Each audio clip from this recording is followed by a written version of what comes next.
ថ្ងៃនេះមកកាត់សាញតែងយប់តែម្ដងបងប្អូនហើយក៏មានមុខម្ហូបថ្មីចែកជូនបងប្អូនទស្សនាទៀតហើយចាហើយនេះគឺជា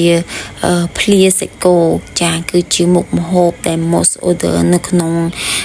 app Grab បងប្អូនគឺមានការកំងច្រើនមែនតើបងប្អូនអើយចាហើយថ្ងៃនេះខ្ញុំនឹងបង្ហាញពីរបៀបធ្វើក៏ដូចជា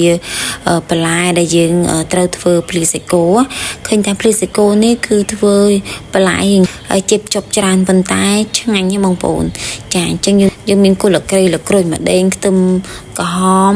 ក្រូចឆ្មាការ៉ុតសណ្តែកគួរស្ពៃក្តាប់សស្ពៃក្តាប់ស្វាយព្រមទាំងជីគ្រប់មុខហើយនឹងជីណាបងប្អូនហើយបន្ទាប់មក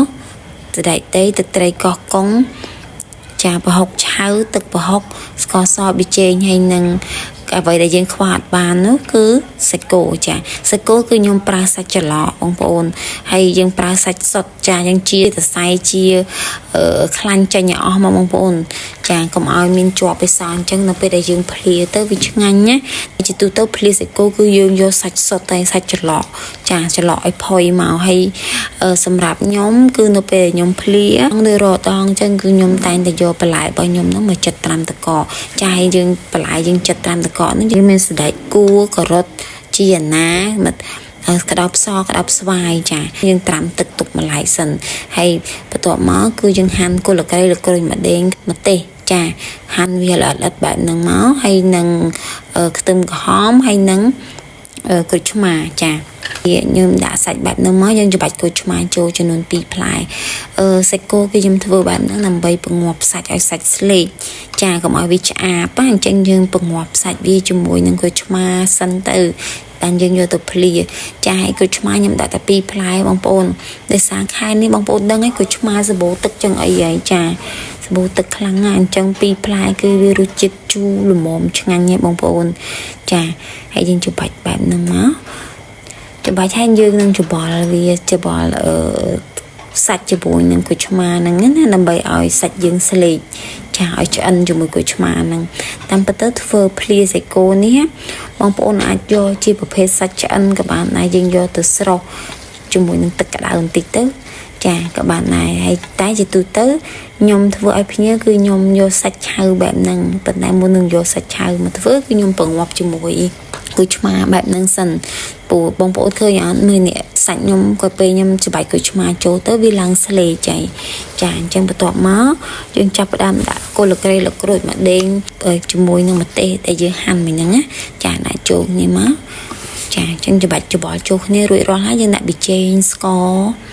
ចាប្រហុកឆៅចាប្រហុកឆៅនេះយកដាក់ទាំងអស់ទេយើងដាក់តែមកទំទូចមួយបានហើយចាបន្ទាប់មកគឺទឹកប្រហុកបងប្អូនចាទឹកប្រហុកហើយនេះទឹកត្រីកោះកុង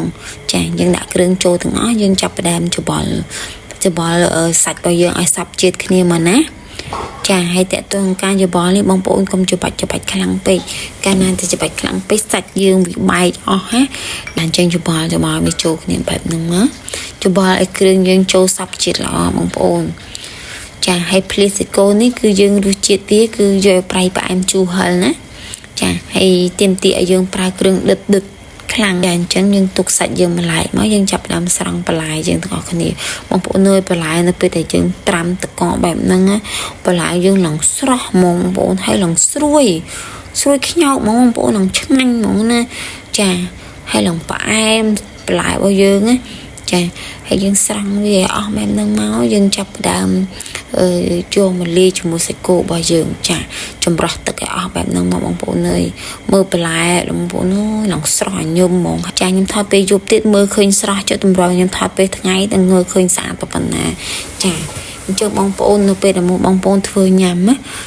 បងប្អូនកុំភ្លេចត្រាំតកដូចខ្ញុំទៅចាបន្លែយើងគឺស្រួយឆ្ងាញ់ល្អមែនតើចាឥឡូវយើងចាប់ផ្ដើមយកបន្លែរបស់យើងមកច្របល់ជាមួយនឹងសាច់ដែលយើងបានផ្អាប់ទុកមិញហ្នឹងណាចាដាក់ទាំងអស់មកណាបងប្អូនចាខ្ញុំចិត្តបែបហ្នឹងគឺខ្ញុំយកបន្លែរបស់ខ្ញុំគឺសមល្មមសម្រាប់មួយចានណា ចាហើយដូចបញ្ជាក់បងប្អូនចឹងរសជាតិបងប្អូនអាចកំណត់ខ្លួនឯងបានតែសម្រាប់ខ្ញុំមិនថាភ្លាមថាញោមឯគឺរសជាតិគឺខ្ញុំយកដិតខ្លាំងណាពីព្រោះយើងអត់មានទឹកជ្រលក់អីបន្ថែមទេបើថាឆាបើថាអីចឹងយើងមានទឹកជ្រលក់ទឹកត្រីកោះកងអីបន្ថែមណាតែភ្លាយើងមានទឹកជ្រលក់អីបន្ថែមបងប្អូនចាភ្លាញោមអីនេះគឺទាមទារឲ្យយើងដាក់គ្រឿងរៀងដិតមកมันឆ្ងាញ់ចាហើយ